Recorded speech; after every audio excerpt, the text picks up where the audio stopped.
हम इसी के साथ आइडियल गैस इक्वेशन को डिस्कस करेंगे। आइडियल गैस इक्वेशन को हम जनरल गैस इक्वेशन भी कहते हैं। दरअसल इस लॉ को पिछले 3 लॉज को मिलाकर बनाया गया है। ये law boys law, Charles law और अवोगाड्रो लॉ को कंबाइन करके ही बना है। तो सबसे पहले तो हमें यह मालूम होना चाहिए कि वो तीनों लॉ क्या कहता है। बॉयस लॉ के मुताबिक जो लॉ बना है वो है V is inversely proportional to 1/P, यानी कि वॉल्यूम प्रेशर के इन्वर्सली प्रोपोर्शनल है। और चार्ल्स लॉ के मुताबिक जो लॉ बना है वो V is directly proportional to T है, यानी कि वॉल्यूम बढ़ाने पर टेम्परेचर भी बढ़ेगा। और अवोगाड्रो लॉ के मुताबिक है V is directly proportional to N, यानी कि वॉल्यूम बढ़ाने मतलब नंबर ऑफ मोल बढ़ाने पर वॉल्यूम खुद ब खुद बढ़ेगा। सॉरी, ऊपर मैंने बोल दिया कि वॉल्यूम बढ़ाने पर टेम्परेचर बढ़ेगा और वॉल्यूम बढ़ाने पर प्रेशर कम होगा, तो ये गलत है, क्योंकि वॉल्यूम जो है वो डिपेंडेंट है, यानी कि टेम्परेचर, नंबर ऑफ मोल और प्रेशर पर डिपेंड कर रहा है, क्योंकि वही चीज़ बढ़ सकती है जो इंडिपेंडेंट हो।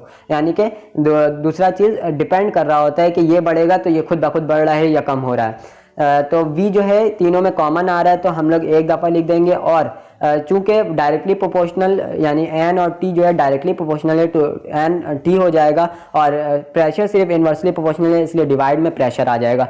तो V is directly proportional to NT और V is inversely proportional to P, यानी कि यहाँ पे डायरेक्टली प्रोपोर्शनल को हटाएंगे और एक कांस्टेंट इंट्रोड्यूस करवाएंगे जो कि R है। इसको हम लोग जनरल गैस कांस्टेंट कहते हैं। तो V is equal to RNT/P, PV is equal to NRT, यानी P वहाँ जाके मल्टीप्लाई हो गया।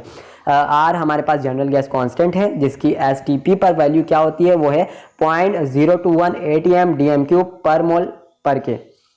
यानी कि यहाँ पर आप देख सकते हैं, अगर R को हम सेपरेट करें तो R मल्टीप्लाई हो रहा है NT से, तो यहाँ जाके क्या होगा, डिवाइड हो जाएगा। और P जहाँ वो ऊपर चले जाएगा, डिवाइड है तो ऊपर जाके मल्टीप्लाई हो जाएगा PV/NT।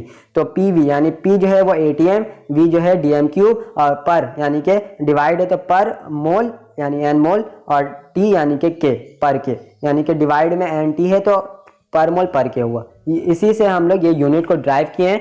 तो मैंने आपको बता दिया यूनिट भी कैसे निकालते हैं, फॉर्मूले के बुनियाद पर ही हम लोग यूनिट्स को निकाल रहे होते हैं।